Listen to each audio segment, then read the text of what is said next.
There are cases that close quietly, filed away in basements where the fluorescent lights hum and the boxes gather dust. And then there are cases that never truly close at all. They linger in the minds of investigators, in the whispered conversations of small towns, in the eyes of families who refuse to stop searching. Diana Shepherd's disappearance in October 1982 was one of those cases. For 41 years, her name lived in the cold case files of the Shasta County Sheriff's Department, a single folder among hundreds, marked with fading ink and questions that had no answers. Until a breakthrough in DNA technology in 2023 finally pulled her story back into the light and revealed something far more complex than anyone had imagined. October 14, 1982, Redding, California. A Thursday afternoon dissolving into early twilight, the kind of autumn evening when the air smells of pine resin and damp earth, when the sky turns violet behind the mountain ridges. Diana Shepherd clocked out of Northgate Realty at exactly 5:15, same as always. Her co-workers remembered her saying goodbye, remembered the denim jacket she pulled on against the gathering chill, remembered the way she tucked her paperback into her leather satchel, a routine so ordinary it barely registered. She was 34 years old, recently divorced, living alone in a small rental near the Sundial Bridge area.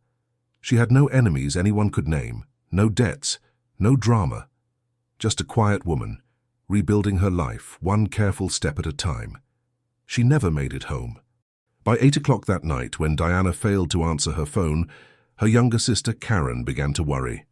Diana was reliable, almost to a fault, the kind of person who kept schedules and returned calls. Karen drove to Diana's apartment and found it dark, untouched since morning. The bed was made. The coffee cup from breakfast still sat in the sink. Karen called the police just after 9, her voice steady but urgent, insisting something was wrong. In 1982, a missing adult didn't always trigger immediate action, but Karen was persistent. She knew her sister, and she knew this wasn't right. The search began the next morning, a Friday, wet with rain. Deputies traced Diana's usual route home, south on Cascade Boulevard, then east toward the residential neighborhoods climbing into the foothills. It was a drive she'd made 1,000 times, 15 minutes in light traffic. But 2 miles from her office, just past the turnoff to Old Alturas Road, they found her car. A 1978 Ford Pinto, pale yellow, parked crooked on the shoulder where the asphalt gave way to gravel and wild grass. The driver's door hung open like a broken wing. The keys dangled from the ignition. And inside, on the passenger seat, sat her satchel, wallet intact, $23 still folded in the billfold, the paperback novel still bookmarked at page 112. Detective Raymond Koska was the lead investigator, a man with 20 years on the force and eyes that had seen too much. He stood beside that open car door in the drizzle, rain beading on his jacket, and felt the wrongness of it settle in his gut. "No woman leaves her car like this," he said later in his report. "Not voluntarily, not at dusk, not on this stretch of road." The area was semi-rural, a transitional zone where Redding's sprawl thinned out and the wilderness began. Ponderosa pines towered over the roadside, their shadows deep even in daylight. Houses were scattered, set back from the road. It wasn't deserted, but it wasn't safe either, not for a woman alone as darkness fell. The evidence told a fractured story. No blood, no signs of struggle inside the vehicle. But outside, pressed into the soft mud of the shoulder, were shoe prints, size 9 women's sneakers, Diana's brand, moving from the driver's side toward the rear of the car. And then, beside those prints, something else. Deeper impressions, larger, with an unusual tread pattern that didn't match any commercial boot or shoe in the sheriff's reference files. The prints were spaced oddly, too far apart for a normal stride, as if someone or something had been moving with long, deliberate steps. The treads were worn smooth in places, ridged in others, almost organic in their irregularity. And there was the handprint on the rear window. Smeared downward through a film of road dust and mist, it was larger than average, the fingers spread wide as if bracing against the glass. The crime scene technician photographed it from every angle, tried to lift prints, but the surface was too contaminated by moisture. What struck Kostka most was the height, positioned almost at the top of the rear window, higher than most people would naturally place a hand. Like someone tall was steadying themselves, one deputy suggested. Or like something had pressed against the car from above. Then there were the scratches. 3 parallel grooves running diagonally across the trunk, each about 8 inches long. They were deep enough to cut through the paint to bare metal, and they were positioned high near the top edge of the trunk lid. Kostka ran his fingers over them, felt the sharpness of the metal curling inward. "Could be from tree branches," the younger deputy offered, glancing at the pines overhead. But Kostka shook his head slowly. Branches don't scratch in parallel lines, and they don't press this hard. The investigation expanded rapidly. Search parties combed the surrounding forest, calling Diana's name into the silent trees. Helicopters circled overhead, their rotors thumping through the mist. Bloodhounds followed her scent from the car, but lost it 50 yards into the tree line, near a shallow creek where the ground turned rocky and cold. It was as if Diana had simply vanished into the woods, swallowed by the towering pines and the gathering dark. Witnesses came forward, their testimonies scattered and uncertain. A man driving south on Cascade around 5:45 remembered seeing a yellow Pinto on the shoulder but didn't stop. He assumed it was a breakdown, nothing urgent. A woman living in a house set back from the road about a quarter-mile north told deputies she'd heard something that evening while making dinner. "A sound," she said, fumbling for words. "Like a heavy thud, maybe. Or something scraping, I don't know. I turned down the TV but didn't hear it again. Thought it was just the wind knocking branches around." She paused, her hands twisting in her lap. "But now I wonder." Another witness, a logger named Garrett Mills who'd been driving home from the sawmill, told a stranger story. He'd passed Diana's car around 6 o'clock, just as the light was fading, and he'd slowed down considering whether to stop. "I saw someone near the tree line," he said, his voice careful, measured. "Or I thought I did. A figure, tall, moving through the shadows. I assumed it was someone from the car, maybe walking into the woods to, I don't know, relieve themselves or something. Didn't seem like my business." He hesitated. "But the way it moved, it was odd. Long strides kinda hunched forward, and faster than you'd expect." When pressed for details, he shook his head. "I only saw it for a second. Could have been a person, could have been a deer. The light was bad. Could have been a deer." That phrase would echo through the investigation, a refrain of uncertainty, because the forest around Reading was full of wildlife, deer, black bears, mountain lions, even the occasional elk. The scratches on the trunk could have been from an animal, maybe a bear investigating the vehicle. The large footprints could have been from a hunter in oversized boots, someone passing through the area. The handprint could have been Diana's own, distorted by moisture and angle. Every strange detail had a rational explanation, if you wanted to believe it. But Detective Kostka couldn't shake the feeling that something was being missed. He interviewed Diana's family, her co-workers, her ex-husband. Everyone described the same woman, dependable, careful, not prone to risk or recklessness. She didn't hitchhike. She didn't trust strangers. After her divorce, she'd become even more guarded, more self-contained. "She wouldn't have just walked into the woods," Karen insisted, tears streaking her face. "Not willingly, not unless someone made her." Or something, Kostka thought, but didn't say. The ex-husband, Richard Shepherd, was questioned extensively. The divorce had been bitter, arguments over money, over Richard's drinking, over the slow disintegration of a marriage that had started with hope and ended in resentment. But Richard had an alibi. He'd been at a bar in Anderson, 20 miles south, drinking with buddies from his construction crew. 4 witnesses confirmed it. His hands were checked for scratches, defensive wounds. Nothing. His boots didn't match the prints at the scene. He passed a polygraph. And despite the divorce, despite the anger, there was genuine shock in his eyes when Kostka told him Diana was missing. "We didn't work out," Richard said quietly, staring at his calloused hands. "But I never wanted her hurt. Never." Days turned into weeks. The media picked up the story. Local news stations ran segments showing Diana's smiling photo from her driver's license, showing the yellow Pinto on the shoulder, the dark tree line beyond. Tips flooded in, most leading nowhere.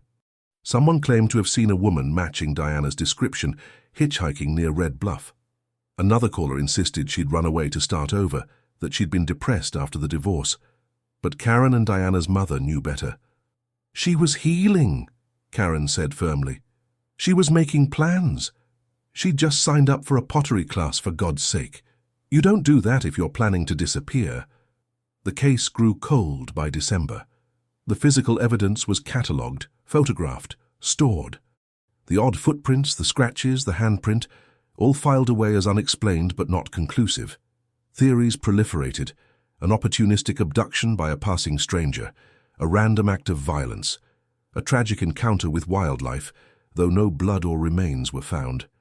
Or something else, something the rational mind resisted naming. Whispers circulated in Reading's bars and diners, the kind of local folklore that emerges when facts fail.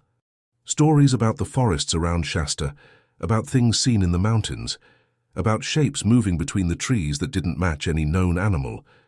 Old-timers remembered other disappearances over the years, hikers who never came back, hunters who left their camps and were never seen again. "Those woods are old," one retired ranger muttered over coffee, "older than us, and they don't give up their secrets easy." But Detective Kostka was a man of evidence, not superstition. He believed Diana Shepherd had been taken by someone, a human someone with human motives. He just couldn't prove it. And as the years passed, as he worked other cases, as his hair grayed and his knees started to ache, Diana's file remained on his desk, a constant reminder of the one that got away. He retired in 1998, 16 years after Diana vanished, and on his last day, he placed her folder in the cold case archives himself, his hands lingering on the worn manila cover. "I'm sorry," he whispered to the photograph of her face. "I tried." The case slept for 25 more years. But evidence doesn't sleep, not really. It waits. And in 2023, that evidence finally woke up. Was that just coincidence, or something we can't explain? 23 years after Detective Kostka retired, a forensic technician named Maria Chen opened a storage box in the basement of the Shasta County Sheriff's Department. It was March 2023, and she was part of a cold case initiative funded by a federal grant, a program designed to apply modern DNA technology to unsolved crimes from decades past. The box was labeled Shepherd, Diana, 1982 in faded marker, and inside were evidence bags containing items recovered from the yellow Pinto and the surrounding area. A cigarette butt found 20 feet from the vehicle, fabric fibers pulled from the car's door handle, scrapings from beneath those mysterious scratches on the trunk, and something else. A small dried sample of biological material collected from the passenger seat, so degraded and minimal that the 1982 technicians had barely noted it in their report. Maria held the evidence bag up to the light, studying the brown stain on the fabric swatch. DNA analysis in 1982 was primitive, barely functional for forensic use. But in 2023, the technology had evolved exponentially. Even degraded samples could yield profiles now, could be run through databases containing millions of genetic markers from convicted offenders, arrested individuals, and voluntary submissions. She logged the evidence carefully, filled out the chain of custody forms, and sent the samples to the State Forensic Laboratory in Sacramento. "Let's see if you have a story to tell," she murmured to the bag. 12 weeks later, the results came back, and they changed everything. The DNA profile extracted from that passenger seat stain matched a man named Clayton Eugene Hatch, age 76 in 2023, living in a nursing facility in Eureka, 3 hours northwest of Reading. Convicted in 1995 for aggravated assault in Humboldt County, his DNA had been entered into California's database as part of the state's offender registration program. The match was conclusive, 99.7% probability. Clayton Hatch's genetic material had been inside Diana Shepherd's car on the day she disappeared. The case roared back to life. Detective Sarah Brennan, a sharp-eyed investigator in her early 40s, who'd grown up hearing about the Shepherd case from her father, a deputy who'd worked the search parties in '82, took the lead. She drove to Eureka on a grey June morning, the Pacific fog rolling thick over Highway 101, and sat across from Clayton Hatch in the nursing home's sparse visiting room. He was a shell of a man, withered by age and emphysema, oxygen tubes running to his nose, his hands spotted and trembling. His eyes were still sharp, still watchful. "Mr. Hatch," Brennan began, her voice calm and professional, "I need to ask you about October 1982. Do you remember living in the Reading area back then?" Hatch stared at her for a long moment, his breathing labored. Then he nodded slowly. "Worked construction, lived in a trailer park off Old Alturas Road." Old Alturas Road, less than a mile from where Diana's car was found. Brennan laid a photograph on the table between them. Diana Shepherd's driver's license photo, her auburn hair catching the light, her expression serious but kind. "Do you recognize this woman?" Hatch's gaze dropped to the photo. Something flickered across his face. Recognition, maybe, or memory. "That's the woman who disappeared," he said finally, his voice a rasp. Everyone talked about it. The secretaries from town, the posters everywhere. "Your DNA was found in her vehicle, Mr. Hatch, inside the passenger compartment. Can you explain how that happened?" For a long moment there was only the sound of the oxygen machine hissing, the distant murmur of a television in another room. Then Hatch leaned back in his wheelchair, his eyes drifting toward the window. "I helped her," he said quietly. "She had car trouble. I stopped." The story came out slowly in fragments, like pieces of a puzzle dumped on a table. According to Hatch, he'd been driving home from a job site on October 14, 1982, sometime around 6 in the evening. He'd seen the yellow Pinto on the shoulder, door open, and pulled over to help. Diana had been standing beside the car looking distressed. "She said the engine was making a knocking sound," Hatch explained. "I looked under the hood, couldn't see anything obvious. I sat in the passenger seat to listen to the engine while she tried to start it. That's how anything of mine got in there. I was just trying to help." "And then what happened?" Brennan asked, her pen hovering over her notebook. "Then nothing. I told her she probably needed a mechanic, that it wasn't safe to drive. She thanked me. I left. That was it." He met Brennan's eyes, his expression flat. "I didn't hurt her. I didn't take her. I helped her, and I drove away." It was a plausible story, simple, almost believable, except for the details that didn't fit. Brennan spent the next 3 weeks digging into Clayton Hatch's history, and what she found painted a darker picture. In 1995, Hatch had been convicted of breaking into a woman's home in Arcata and assaulting her, a brutal attack that left the victim hospitalized. Before that, in 1987, he'd been arrested, but not charged in connection with a series of Peeping Tom incidents in Reading. Neighbors from his trailer park days described him as strange, solitary, the kind of man who watched people from his porch, who appeared and disappeared at odd hours. "He gave everyone the creeps," one former neighbor recalled. "Always lurking, always just there when you didn't expect him." But the strongest evidence was circumstantial. No witnesses had ever mentioned seeing another vehicle stop near Diana's Pinto that evening. Garrett Mills, the logger who'd passed by around 6, hadn't mentioned another car. The DNA was damning, but it wasn't proof of murder, just proof of presence. And without a body, without a clear cause of death, without witnesses to violence, the district attorney's office faced a difficult decision. Could they prosecute a 76-year-old man for a murder 41 years old based on DNA that proved only that he'd been in the vehicle? Then Brennan found something that shifted everything.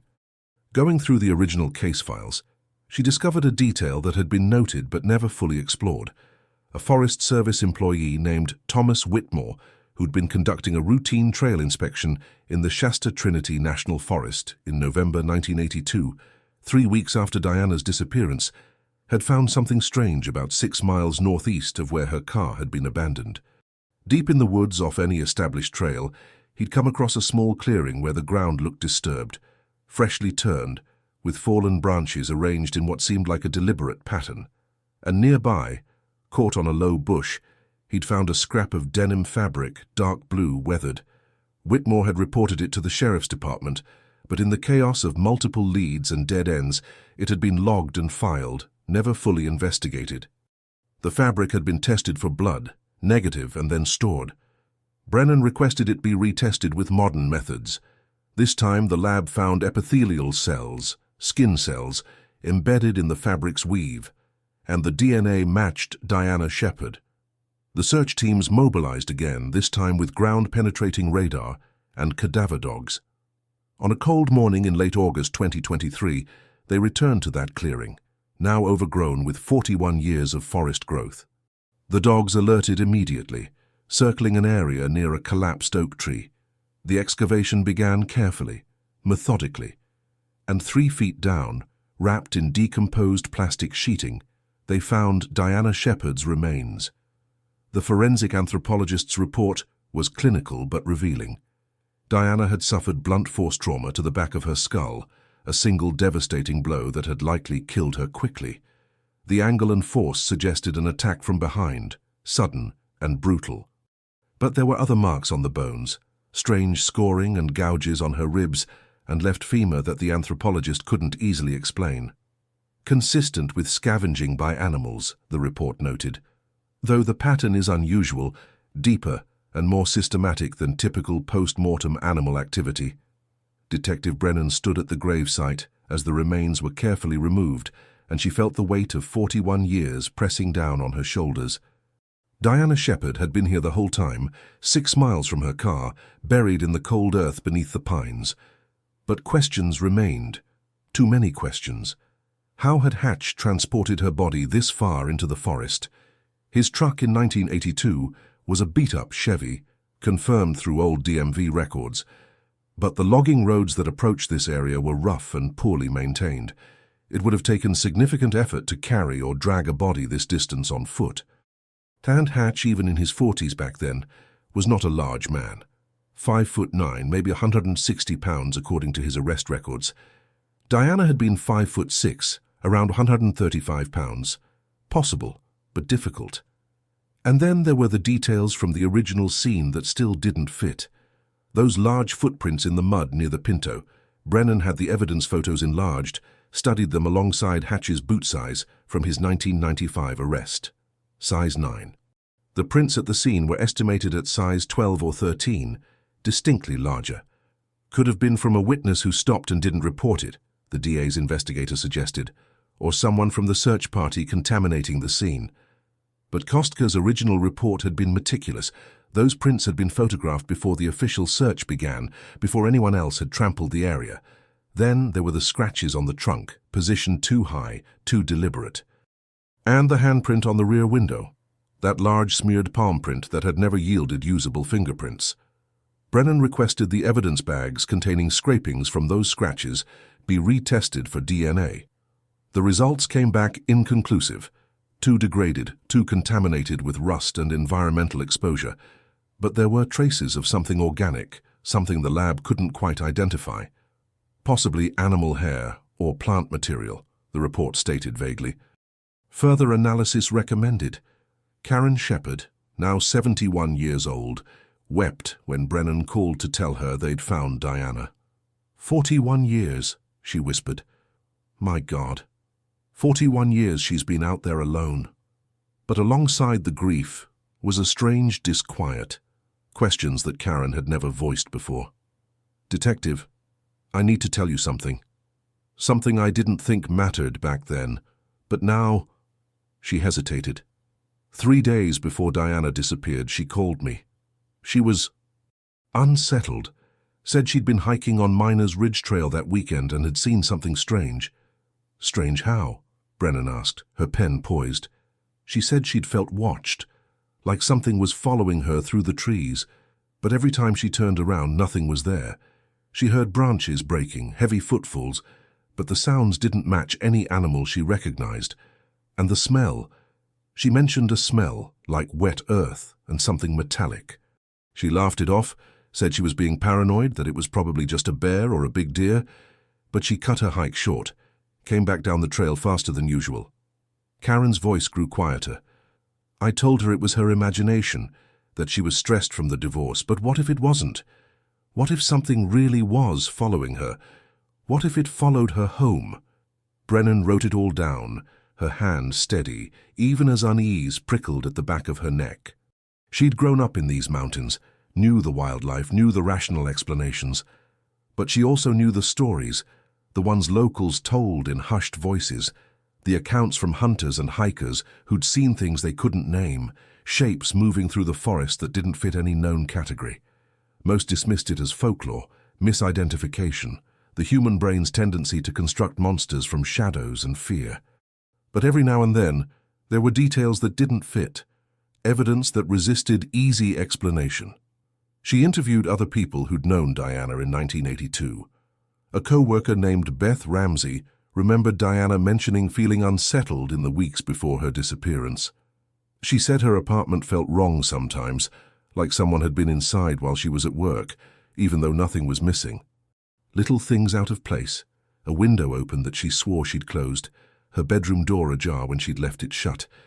She thought maybe her ex was sneaking in, so she changed the locks, but it kept happening. Beth frowned. And one morning she found muddy marks on her windowsill, big strange marks like something had pressed against the glass from outside, but her apartment was on the second floor. The rational explanations piled up alongside the strange ones. Maybe Hatch had been stalking Diana before the abduction.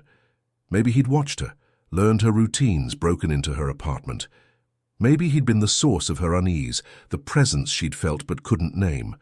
Or maybe there were two separate threads here, intertwined but distinct. Hatch's human violence and something else, something that had tracked Diana through the forest and watched from outside her window. Brennan tracked down Garrett Mills, the logger who'd seen the figure near the tree line in 1982. He was 79 now, living in a retirement community in Anderson, his memory sharp, but his body failing. He remembered that evening vividly. "I've thought about it 1,000 times over the years," he said, his hands wrapped around a mug of lukewarm coffee. "That figure I saw. I told myself it was a person, just someone in the woods. But the more I replay it in my mind, the less sure I am." He stared out the window at the distant tree line. It was tall, taller than most men, and the way it moved, hunched forward but fast, covering ground in these long strides. "I've hunted my whole life, detective. I know how people move. I know how animals move. That thing—" He caught himself. That person, whoever they were, moved different. Could a 76-year-old man in declining health be prosecuted for a murder committed 4 decades ago? The DA decided yes. Clayton Hatch was arrested in September 2023, charged with the kidnapping and murder of Diana Shepherd. The evidence was presented: the DNA match, his proximity to the crime scene, his history of violence against women, the burial site deep in forest he would have known from his construction work. The trial was set for March 2024, but on a cold November night, 3 months before the trial was set to begin, Clayton Hatch died in his sleep at the nursing facility. Congestive heart failure, the death certificate read. He was cremated per his wishes, his ashes scattered in some unmarked location by a distant nephew who didn't want the association, and with his death, the case closed officially. Solved, the report said. Killer identified. Justice served, however incomplete. Diana Shepherd was buried beside her mother in Reading's Lawncrest Memorial Park. Hundreds attended the funeral. Family, old friends, people who'd followed the case for decades, people who just wanted to bear witness. Karen stood beside the grave as the coffin was lowered, and she felt a mixture of relief and rage and sorrow so profound it threatened to break her. "We found you," she whispered. "Finally, we found you." But late that night, alone in her house, Karen opened a box she'd kept for 41 years. Diana's belongings, the items recovered from her apartment after the disappearance. The pottery class registration form, still unfilled. A grocery list in Diana's neat handwriting, photographs from happier times. And at the bottom, something Karen had never shown the police because it had seemed irrelevant, too strange. A journal entry Diana had written 4 days before she disappeared. The words were brief, almost embarrassed, as if Diana herself didn't quite believe what she was recording. "Something is wrong with the woods. I feel it when I'm there, a pressure in the air, a sense of being watched by something with intelligence. Not an animal, not a person, something else. Am I losing my mind? Maybe the divorce broke something in me. But I swear, when I looked back down the trail yesterday, I saw a shape between the trees. Too tall, too still. And when I blinked, it was gone. Karen closed the journal, her hands shaking. The case was solved. The killer identified. But those words, written in her sister's careful hand, suggested something more, something that science and DNA and court proceedings couldn't quite capture. Had Clayton Hatch acted alone that night on Cascade Boulevard? Or had Diana been caught between two predators, one human, one unknowable, her life ending in the intersection of violence and mystery? Was it just human evil that took her, or something that walks where the trees grow old and deep? Part 3. Detective Sarah Brennan should have felt satisfied. The case was closed, the killer identified, Diana Shepherd finally laid to rest after 41 years in the cold ground. But satisfaction eluded her. Instead, she found herself returning to the evidence room late at night, pulling the Shepherd files, spreading the photographs across her desk under the harsh fluorescent light. The large footprints that didn't match Hatch's size, the scratches positioned too high on the trunk, the bone markings the forensic anthropologist had described as unusual, the pieces that didn't fit. She wasn't the only one who couldn't let it go. Dr. Lisa Moreno, the forensic anthropologist who'd examined Diana's remains, called Brennan in early December, her voice tight with professional concern. "I need you to see something," she said. "Can you come to the lab?" Brennan drove to Sacramento through winter rain, the wipers beating a steady rhythm against the gray afternoon. The State Forensic Laboratory was a nondescript building near the Capitol, all concrete and security checkpoints. Dr. Moreno met her in the bone analysis room, where Diana's skeletal remains had been carefully arranged on an examination table, each piece labeled and documented. "Look at these," Dr. Moreno said, pointing to Diana's ribs, the 4th, 5th, and 6th on the left side. Under the bright examination light, Brennan could see the marks clearly. Deep, parallel grooves, 3 of them, running along the bone surface. "I initially classified these as animal scavenging," Dr. Moreno continued, "but something bothered me, so I did a comparative analysis." She pulled up images on her computer screen, photographs of bones damaged by known scavengers, coyotes, bears, mountain lions. Animal teeth leave specific patterns, crushing damage, puncture marks, irregular scoring from canines. But these marks... She zoomed in on Diana's ribs. "These are too uniform, too deliberate. The spacing is exact, like claws or nails, but deeper and more controlled than any predator I've documented." Brennan leaned closer, studying the grooves. They were approximately 3/4 of an inch apart, running parallel for nearly 2 inches along each rib. "Could it be from a tool?" she asked. "Something Hatch used?" "Possible," Dr. Moreno admitted, "but the angle is wrong for a knife or saw, and there's something else." She indicated the left femur, where similar scoring appeared near the knee joint. These marks were made peri-mortem, around the time of death, when the bone still had some tissue covering it. Whatever caused them had significant force behind it, enough to score bone through muscle and clothing. She paused. "I sent casts to a wildlife forensics specialist at UC Davis. He said the pattern doesn't match any North American predator on record." The rational explanation remained. Hatch had used some implement, some tool that left these specific marks. But what tool? And why? Brennan requested that Hatch's property be searched. The trailer he'd lived in during the 80s was long gone, demolished in the 90s, but storage unit records showed he'd rented a space in Reading from 1980 to 1994. The unit had been auctioned off when he stopped paying, its contents dispersed, dead end after dead end. But the deeper Brennan dug, the more the case revealed its hidden layers. She began researching other disappearances in the Shasta Trinity region during the 70s and 80s, looking for patterns. What she found made her stomach tighten.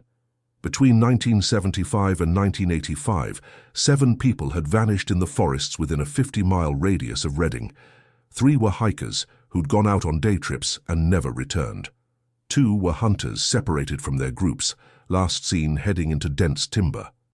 1 was a Forest Service employee who'd gone to investigate illegal logging and was never heard from again. And 1 was a teenage girl who'd disappeared from a campground at Whiskeytown Lake. Most had been written off as tragic accidents, People lost in vast wilderness, succumbing to exposure, falling into ravines taken by natural causes.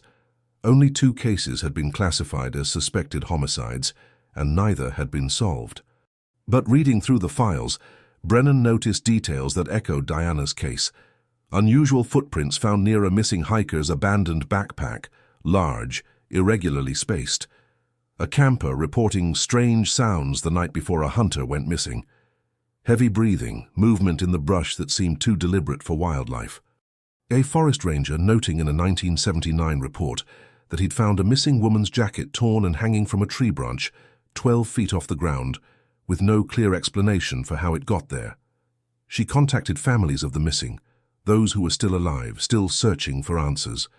Robert Paulson's mother, elderly now and confined to a wheelchair, remembered her son's disappearance in 1978 with painful clarity. He was experienced, she insisted, her voice wavering but determined. Eagle Scout, survival training, he knew those mountains. He went up to Grey Rocks for a weekend solo hike. When he didn't come back, they searched for 2 weeks. Found his campsite, tent still standing, food still in the bear bag, everything neat and organized. But his sleeping bag was ripped open like something had torn through it. And there were marks in the dirt around the tent, big impressions, like something heavy had circled it during the night. She leaned forward, her eyes fierce. The rangers said it was a bear, that Robert must have run and gotten lost. But his hunting rifle was still in the tent, loaded. Why would he run without his gun? The rational answer, panic. In a moment of terror, even experienced outdoorsmen make fatal mistakes. But Brennan couldn't ignore the pattern. The circling marks, the torn materials, the sense of something predatory and intelligent. She drove out to the burial site where Diana had been found, wanting to see it again with fresh eyes. It was mid-December now, the forest cold and damp, fog clinging to the pines like cobwebs. The grave had been filled in, the area cordoned off with fading police tape. Brennan walked the perimeter slowly, studying the terrain. The clearing was remote, accessible only by a rutted logging road that petered out half a mile away, then another mile on foot through dense undergrowth. It would have taken significant effort to bring a body here, especially at night. She noticed something she'd missed during the excavation. Claw marks on several nearby trees, old and weathered but still visible. Long vertical gouges in the bark, starting about 7 feet up and running downward for 2 or 3 feet. She photographed them, measured them, too high for a person to comfortably make. Consistent with a bear marking territory, perhaps, but the pattern was strange. Too many trees marked as if something had been agitated, had moved through this area repeatedly, scratching as it went. A sound made her turn. A crack of branches, deliberate and close. Brennan's hand went instinctively to her service weapon, her heart rate spiking. "Hello," she called out, her voice steady despite the adrenaline. "This is private property. Identify yourself." Silence. Then movement through the undergrowth, heavy and purposeful. A shape emerged from the fog-draped trees. A man, late 60s, wearing hunting camouflage and carrying a walking stick. He raised a hand in greeting, his weathered face cautious but friendly. "Sorry to startle you," he said, his voice gravelly. "Saw your vehicle on the old road. Figured someone was up here." He gestured at the police tape. That grave they found. The woman from the 80s. Brennan relaxed slightly but kept her distance. "I'm Detective Brennan, Shasta County Sheriff. And you are?" "Dale Hutchins. I've hunted these woods for 40 years. Got a cabin about 3 miles west." He approached slowly, respectfully, and Brennan noticed the deep lines around his eyes, the way he moved with the careful confidence of someone truly familiar with wilderness. "I heard they caught the guy who did it." "Construction worker, right? We identified a suspect, yes. Did you know this area back in '82? Dale nodded slowly, his gaze drifting to the filled grave. "I knew it. Knew it was wrong, too." He hesitated, seeming to weigh his words. "Look, I don't talk about this much. People think you're crazy. But I've seen things in these mountains that don't add up, things that make you wonder." Brennan felt that familiar prickle of unease and curiosity. "What kind of things?" Dale looked at her directly, assessing whether she was the type to listen or dismiss. Whatever he saw in her expression made him continue. "In the fall of 1982, October, maybe. I was up here bow hunting. Set up a tree stand about half a mile northeast of here. It was late afternoon, light fading. I heard something moving through the timber, big, heavy, breaking through brush without care. I figured it was a bear, maybe an elk. I watched, waiting for it to come into view. He paused, his jaw tightening. What I saw, I still don't know what it was. Too tall for a bear on all fours, but the way it moved was hunched, forward-leaning. Dark, covered in something that looked like matted hair or fur. And the smell that came with it. God, like rotting vegetation and wet animal, but worse. It passed maybe 60 yards from my stand, moving with purpose like it was tracking something. Could it have been a person? Brennan asked carefully. I thought that at first. But people don't move like that. And it was big, 7, maybe 8 feet if it stood up straight. I watched it disappear into the ravine down there, and I stayed in that stand until dark, too scared to come down. He shook his head. Never reported it.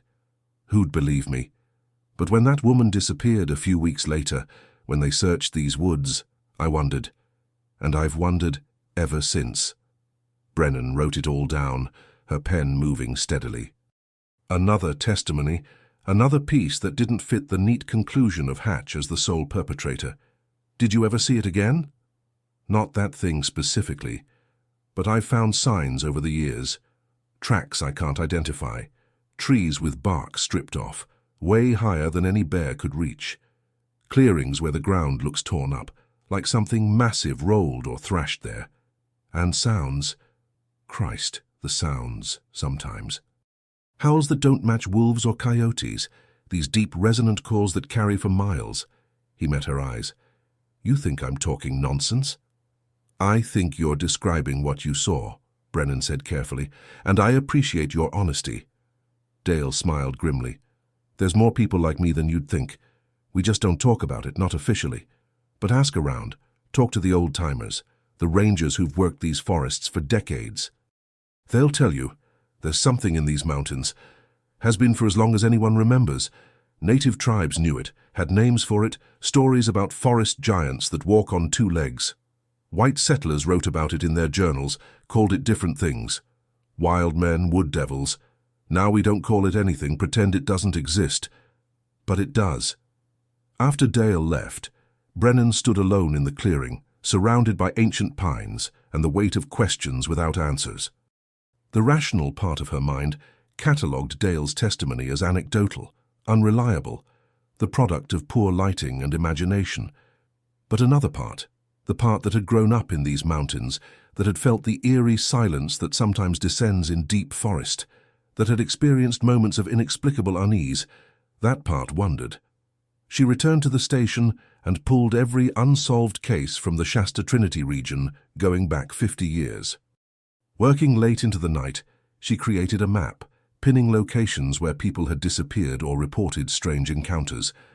The pattern that emerged was undeniable. A concentrated area of high strangeness, roughly circular, centered on the wilderness between Redding and Mount Shasta. Dozens of incidents, most dismissed or explained away, but the clustering was significant. Then she found something that made her pause. A police report from 1981, filed by a woman named Margaret Benson, who'd been camping with her family at Castle Lake. She'd reported waking in the middle of the night to see something standing at the edge of their campsite, a massive figure silhouetted against the moonlight, standing completely still. I thought it was a person at first, her statement read, but it was too tall, maybe 7 or 8 feet, and it was watching us. I could feel it. I woke my husband, but by the time he got out of the tent, it was gone. In the morning, we found tracks in the soft ground by the lake, huge footprints way bigger than any person's, with a stride so long it didn't seem possible. Brennan tracked down Margaret Benson, now in her 70s, living in Medford, Oregon. Over the phone, Margaret's memory of that night was crystalline. I've never forgotten it, she said quietly. The way it stood there, so still, just observing. Like we were the animals and it was studying us. My husband said I dreamed it, but I know what I saw, and those tracks were real. We took photos, but they were on film, and I don't know what happened to them after we moved. Did it ever approach you? Brennan asked. No. It just watched for maybe 2 minutes, then turned and walked away back into the tree line. The way it moved, so fluid, so quiet for something that size. It gave me nightmares for years. She hesitated. Detective, why are you asking about this now? This was 40 years ago. I'm investigating a case that might be connected, Brennan said carefully. Did you ever report it to anyone besides the police? I told the rangers at the lake the next morning. They were polite but dismissive, said it was probably a bear standing on its hind legs. But I grew up around bears, Detective. I know what they look like. This was not a bear. The testimonies kept coming once Brennan started asking the right questions. A truck driver who'd seen something crossing Highway 299 late at night in 1979, too big to be a person, moved on 2 legs, crossed the road in 4 strides. A geologist working in the Trinity Alps in 1984 who'd found a shelter made of interwoven branches, too large and sophisticated to be human-made. A school teacher who'd gone hiking with friends in 1986 and heard vocalizations in the forest. Like language, but not any language I'd ever heard, these guttural calls that seemed to answer each other across the canyon. Each account could be dismissed individually, misidentification, hoaxes, attention-seeking, but collectively they formed a tapestry of something unexplained, something that existed in the gaps between official records and accepted reality. And woven through it all was the thread of disappearances, of people who'd gone into the wilderness and never returned. On Christmas Eve, Brennan sat in her office, the station mostly empty, and stared at the evidence board she'd created. Diana Shepherd's photo was at the center, connected by red strings to Hatch's mugshot, to the burial site location, to the anomalous evidence. But around the edges, she'd added other photos, the missing hikers, the strange footprints, the claw marks on trees.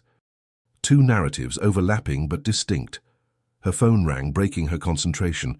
It was the sheriff calling from a family gathering. "Brennan, I heard you've been working the Shepherd case. It's closed. Hatch is dead. What more are you looking for?" "Answers that fit the evidence, sir." A pause. "Sometimes cases don't fit perfectly. We got our man. Let it go." But she couldn't. Because somewhere in the intersection of Clayton Hatch's documented violence and the unexplained mysteries of the Shasta wilderness, the truth was waiting. And Diana Shepherd deserved all of it. Not just the convenient conclusion, but the whole story, no matter how strange or unsettling. That night, driving home through empty streets decorated with Christmas lights, Brennan thought about Karen Shepherd and the journal entry she'd shared. Something else, Diana had written. What if she'd been right? What if she'd sensed what was coming? Sensed that she'd attracted the attention of something beyond normal comprehension? Or maybe it was simpler. Maybe Hatch had killed her, buried her, and all the rest was just the forest being the forest. Wild, strange, unknowable. Maybe the human monster was enough, and searching for something more was just a way of avoiding the brutal simplicity of evil. But in her bones, Brennan didn't believe that. Not entirely. Was there one killer that October night, or 2 things hunting in the dark? January 2024 arrived cold and clear over Northern California, the mountains wearing fresh snow, the pines standing stark against blue sky. Detective Sarah Brennan hadn't stopped digging. Against her sheriff's advice, against the official closure of the case, she continued pulling threads, following leads that official reports had dismissed. Because there was one piece of evidence that haunted her, one detail that refused to reconcile with the conclusion that Clayton Hatch had acted alone. The timeline. She sat with the original case files spread across her dining room table, her coffee growing cold as she reconstructed October 14, 1982, hour by hour. Diana Shepherd left work at 5:15 p.m. Her car was found abandoned at approximately 6:30 p.m., discovered by the first passing motorist who reported it. The witness who'd seen Diana's Pinto on the shoulder, the man driving south around 5:45, had noted the driver's door already open, the vehicle appearing abandoned even then.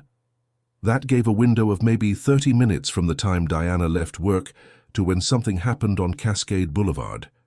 Now Clayton Hatch's alibi, or rather his admission, he claimed to have stopped to help Diana around 6 o'clock. But Garrett Mills, the logger, had passed the scene at approximately 6 p.m. and saw the Pinto, saw the figure moving into the tree line. If that figure was Diana, alive and fleeing, then Hatch's timeline made sense. He could have attacked her, chased her into the woods, killed her, and left the scene, but there was a problem. Multiple problems. Hatch's work records from 1982, which Brennan had finally located through the construction company's archived files, showed he'd clocked out at 4:30 p.m. that day from a job site in Anderson, 20 miles south of where Diana's car was found. Traffic in the late 70s and early 80s on those roads would have taken at least 30 to 40 minutes. That put Hatch arriving at the scene no earlier than 5:10 p.m., possibly later. Tight, but possible. But there was more. Brennan had tracked down another witness, someone who'd never been interviewed in the original investigation because they hadn't realized their information was relevant. Janet Cortez, who in 1982 had been a waitress at a truck stop on Highway 273, just south of Anderson. When Brennan showed her Hatch's photograph, Janet's eyes widened with recognition. "Yeah, I remember him. Regular customer, always ordered the same thing. Cheeseburger, black coffee, creepy guy, the way he'd stare." She checked her old shift logs, which she'd kept for decades in boxes in her garage, a meticulous record keeper tracking her hours and tips. October 14th, 1982, Janet read, running her finger down the faded page. He was there. Came in around 5:30, ate dinner, left around 6:15. I remember because he left a lousy tip, 50 cents on a $4 check. I wrote it down specifically. She looked up at Brennan, confusion crossing her face. Why does this matter? It mattered because if Hatch was at a truck stop 20 miles away at 5:30 p.m., eating dinner that would take at least 40 minutes, he couldn't have been at Diana's car on Cascade Boulevard at 6 p.m. The timeline didn't work. Someone was lying or misremembering, or Hatch hadn't been alone. Brennan returned to the nursing facility in Eureka, where Hatch had died, requesting access to his personal effects. There wasn't much. The man had lived a sparse, isolated life. A few changes of clothes, some paperback westerns, a box of old photographs. Brennan went through them methodically, and near the bottom she found a photograph that stopped her cold. It showed two men standing beside a truck, both wearing construction gear, both smiling at the camera. One was a young Clayton Hatch, lean and dark-haired, his eyes even then carrying something predatory. The other was a larger man, heavy-built, maybe 6'3", with a thick beard and hands like slabs of meat. On the back of the photograph, written in faded ink, "Me and Dwight, summer '82. Dwight." Brennan ran the name through every database she could access, cross-referencing with Hatch's known associates, his construction company employment records, arrests in Shasta County during the 80s. And there he was, Dwight Allen Mercer. Born 1951, died 2003 in a logging accident in Siskiyou County. In 1982, he'd worked for the same construction company as Hatch, lived in the same trailer park off Old Alturas Road, and his record showed arrests for assault, domestic violence, and in 1989, an attempted kidnapping charge that had been pleaded down to unlawful restraint. Two predators, living in close proximity, working together. It wasn't uncommon. Killers sometimes operated in pairs, feeding off each other's darkness. Brennan pulled Mercer's DMV records from 1982. He'd driven a dark blue Dodge pickup, size 14 boots according to a 1985 arrest report. Size 14. The large footprints at Diana's car scene had been estimated at 12 to 13, but the mud had been soft, impressions could distort, and Mercer's height, 6'3", would account for the high scratch marks on the trunk, the handprint positioned near the top of the rear window. The picture was becoming clearer, more terrible. Not one predator, but two. Hatch providing an alibi of sorts, being seen at the truck stop establishing presence elsewhere, while Mercer did the actual abduction. Or maybe they'd worked together initially, then split up. Maybe Hatch had encountered Diana's car, called Mercer, and together they'd orchestrated what came next. The DNA in Diana's car was Hatch's, meaning he'd been there at some point. But Mercer could have been the one who forced Diana into the woods, who struck the fatal blow, who carried her body 6 miles to that remote burial site, a task much more feasible for a man of Mercer's size and strength. But it was too late for prosecution. Mercer had been dead for 21 years, killed when a Widowmaker branch fell on him during a timber operation. No justice to be served, no confession to extract. Just the knowledge that Diana Shepherd had been hunted by two monsters, not one, and that the truth had been incomplete all along. Brennan called Karen Shepherd on a grey morning in late January, the phone heavy in her hand. "I need to tell you something about your sister's case," she began, and laid out the evidence, the timeline, the second suspect. Karen listened in silence, and when Brennan finished, the silence stretched longer. "Two of them," Karen finally whispered. "My God." "She never had a chance, did she?" "No," Brennan said honestly. "I don't think she did. I'm sorry." But then Karen said something that brought the conversation back to the mysteries that remained. "Detective, I've been thinking about what Diana wrote in her journal, about feeling watched, about something in the woods. What if—" She hesitated. "What if those men weren't the only things hunting her? What if she was right and there was something else, and somehow it all came together that night?" It was the question Brennan had been avoiding, the intersection she didn't know how to navigate. Because the evidence suggested human killers, human violence, clear and documentable. But the anomalies remained. The bone markings that didn't match any tool or weapon, the reports of something large and unknown in the forest during that exact time period, Diana's own sense of being stalked by something inhuman in the days before her death. Two separate threats, or somehow connected. She thought of Dale Hutchins, the hunter who'd seen something massive and dark moving through the timber in October 1982. She thought of the territorial markings on trees near Diana's burial site, claw marks too high, too numerous. She thought of the 7 other disappearances in the same region, the pattern of strangeness that official reports had explained away, but never quite resolved. What if Clayton Hatch and Dwight Mercer had inadvertently crossed paths with something else that night? What if, in the process of their human evil, they'd ventured into territory claimed by something older, something protective or territorial? The burial site was deep in wilderness, far from any road or trail. If Mercer had been carrying Diana's body through the forest in darkness, what might he have encountered? What might have watched him dig that shallow grave? Brennan drove out to Siskiyou County, to the site where Dwight Mercer had died in 2003. The logging company had long since moved on, the area now protected Forest Service land. She found the incident report from the timber crew that day. Mercer had been working alone, against protocol, delimbing fallen trees in a remote section. When the crew boss went to check on him 2 hours later, he found Mercer dead, crushed under a massive branch. Freak accident, the report concluded. Widowmaker that should have been identified during safety sweep. But reading the witness statements, Brennan noticed something odd.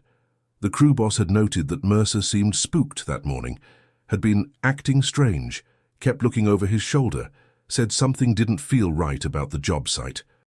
Another crew member mentioned that Mercer had wanted to leave early, said he'd heard something in the timber that morning. Heavy movement, branches breaking, but no animal showed itself. Maybe it was nothing. Maybe Mercer's paranoia was unrelated to his death, and the falling branch was exactly what it appeared to be. Bad luck, natural consequence. Or maybe, after 21 years, something in those woods had balanced an equation. Maybe the forests remember. Brennan knew she was entering territory beyond evidence, beyond provable fact. But she'd learned that some truths exist in the space between documentation and mystery, in the stories people tell and the experiences they can't quite explain.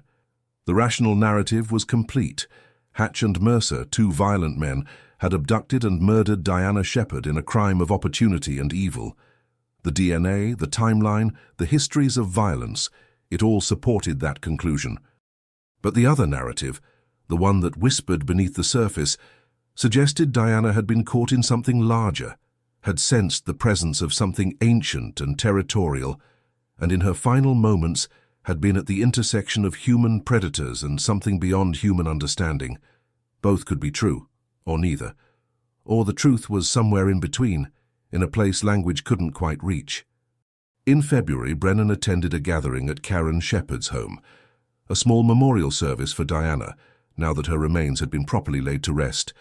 Family and old friends shared stories, memories of a woman whose life had been cut short by violence, but whose presence still resonated. Karen had created a photo board, images of Diana from childhood through her final years, smiling at her high school graduation, dancing at her wedding, hiking in the mountains she loved, the last photograph taken just weeks before she disappeared. Detective Kostka was there too, now in his 80s, moving slowly but with dignity.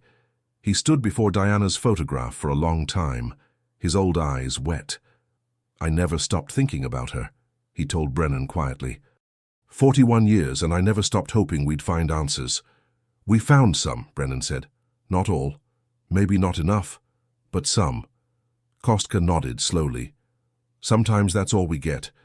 The pieces that fit and the pieces that don't. And we have to live with both." He looked at her directly. "You found the strange parts too, haven't you? The things that don't make sense?" "Yes." "Good. Don't ignore them. Don't explain them away just to make the case neat. Diana deserves the whole truth, even the parts we can't understand." He smiled sadly. "I grew up in these mountains, Detective. My grandfather was Wintu, from the tribes that lived here for thousands of years before us. He told me stories about the forests, about what walks there, what watches. I was young, thought they were just tales, but the older I get, the more I've seen, the less certain I am about what's real and what's not." After the gathering, as the sun set over the mountains, painting the sky in shades of orange and purple, Karen walked Brennan to her car. "Thank you," she said simply, "for not giving up, for caring about the details." "Your sister deserved someone who'd look at everything," Brennan replied, "even the parts that don't fit neatly into a police report." Karen smiled, sad but genuine. "You know what helps? Knowing she fought. That's what the evidence says, right? She didn't go quietly. She tried." Karen looked toward the distant tree line where the pine stood black against the fading light. "And maybe, in some way I'll never understand, the forest witnessed it. Maybe that's enough." The case officially remained closed, filed under solved homicides with Clayton Hatch listed as the primary perpetrator and Dwight Mercer noted as a suspected accomplice. The strange elements, the anomalous footprints, the bone markings, the testimonies of something unknown in the forest, were documented but not explained, left in the margins of the official narrative like footnotes to a story that refused complete telling. Brennan kept investigating quietly on her own time. She contacted researchers who studied unexplained phenomena, anthropologists who specialized in indigenous folklore, biologists who tracked rare or elusive species. Some dismissed her questions, labeled them pseudoscience or fantasy, but others listened and shared their own data, citing reports, footprint casts, audio recordings of vocalizations that defied easy classification. A pattern emerged of something large and bipedal, living in the remote wilderness of the Pacific Northwest, something that avoided human contact but occasionally left traces, evidence that science acknowledged but struggled to explain. Was it connected to Diana's death? Impossible to prove, but the correlation was there in the timing and the location, in Diana's own written words about feeling watched, in the physical evidence that didn't quite match known human or animal sources. Maybe Hatch and Mercer had been the instruments of her death, but maybe something else had been present too, a witness or participant in ways that would never be fully understood. On a warm day in late March, Brennan hiked to the clearing where Diana had been buried, carrying a small bouquet of wildflowers. The forest was alive with spring, birdsong echoing through the canopy, new growth pushing through the forest floor, the smell of pine and earth and renewal. She placed the flowers at the spot where the grave had been, now just a slight depression in the ground, marked by a simple wooden cross Karen had placed. "I hope you have your answers now," Brennan said softly to the quiet clearing. "Wherever you are, whatever you've seen on the other side of this, I hope it makes sense." A sound made her turn, that same crack of branches she'd heard months before. But this time, she didn't reach for her weapon. She stood still, listening, as something moved through the timber maybe 100 yards away, something large enough to break deadfall, moving with purpose through terrain that would challenge most humans. She couldn't see it through the dense undergrowth, couldn't identify it. Just the sound of its passage and then silence as it moved away, deeper into the wilderness. Maybe it was a bear. Maybe it was an elk. Maybe it was something else entirely, something the forest had always harbored, something that existed in the gaps of human knowledge and documentation. Brennan would never know for certain, and standing there in that ancient clearing, surrounded by trees that had witnessed centuries of life and death, she found she could accept that. Some mysteries weren't meant to be solved completely. Some truths lived in the tension between what could be proven and what could only be felt. She hiked back to her vehicle as the sun climbed higher, and on the drive down the mountain, she thought about Diana Shepherd, a woman who'd loved these forests, who'd sensed something watching from the trees, who'd tried to rebuild her life after heartbreak and had been given no chance to finish that work. She'd been taken by human evil, that much was certain. But had she also touched something beyond human understanding in her final moments? Had the forest claimed her in ways that transcended the violence of men? The case would remain in Brennan's mind for the rest of her career, a touchstone she'd return to whenever another disappearance occurred in the Shasta wilderness, whenever another hiker reported something strange or unexplainable. She became known as the detective who listened to the weird reports, who didn't immediately dismiss testimonies that ventured into uncomfortable territory. And over the years, she built a quiet file of incidents that suggested something unknown lived in those mountains. Something that occasionally crossed paths with human beings, usually without violence, but sometimes with consequences no report could fully capture. Diana Shepherd's story ended with answers and questions in equal measure. The killers were identified, their methods understood, the brutality of their actions documented and condemned. But beneath that narrative, another story persisted, of a woman who'd felt the presence of something ancient, who'd walked trails where human and unknown overlapped, who died at an intersection of violence and mystery that would never be fully mapped. And perhaps that was fitting, because the wilderness is not meant to be completely known, completely tamed, completely explained.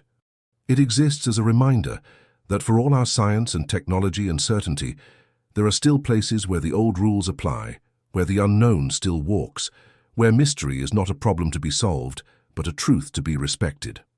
On quiet nights, when Brennan worked late at the station, she'd sometimes pull out the Shepherd file and study Diana's photograph. That serious, kind face, those eyes that had seen something in the trees and tried to warn herself. And Brennan would wonder what Diana had truly encountered in those final hours, whether she'd been afraid or accepting, whether in the darkness of the forest she'd finally understood what had been watching her all along. The answers were buried with her, in the cold earth beneath the pines, in the silence that settles over wilderness when humans stop talking and start listening. And maybe that's where they belonged, not in evidence lockers or court transcripts, but in the spaces between what we know and what we can only imagine, where the truth is stranger and more complex than any single explanation can contain. Karen Shepherd visits her sister's grave twice a year, on Diana's birthday, and on the anniversary of the day she was found. She brings flowers, talks to the stone marker, tells her sister about family news and world events and the slow passage of time. And sometimes, standing there in the dappled sunlight beneath the ancient trees, she feels a presence, not threatening, just watchful, like the forest itself is listening, remembering, keeping guard over one of its own. Was Diana Shepherd killed only by human monsters, or did something else play a role in her final moments? The evidence suggests both, and neither, and something in between. The case is solved, and the case remains open. The truth is documented, and the truth is unknowable. And in that contradiction, in that space where certainty gives way to mystery, Diana's story lives on, a reminder that some questions don't have clean answers, and some places hold secrets that science and law can't fully reach. The forests around Mount Shasta still stand, dark and deep and ancient. People still disappear there, and people still report things they can't explain. The wilderness keeps its counsel, revealing some truths and concealing others, indifferent to human need for resolution. And somewhere in those trees, in the shadows and the silence, the past and present blur together, and what was may still be, watching from the margins, waiting in the places where the map ends and the unknown begins. Diana Shepherd was found after 41 years. Justice, incomplete but real, was served. Her family has closure, as much as any family can when violence has stolen someone they love. But the full story, the complete truth of what happened on that October evening in 1982, remains partially hidden, obscured by time and circumstance and the fundamental mystery of Wilderness itself. And maybe in the end, that's the most honest conclusion we can reach, that life contains both answers and mysteries, that evil can be human and something more, that the truth can be documented and ineffable at the same time. Diana walked between two worlds in her final hours, the human world of violence and the natural world of something older and stranger, and in her story, both worlds left their mark, their evidence, their unanswerable questions. The case is closed. The mystery endures. And the forest, as always, keeps watch.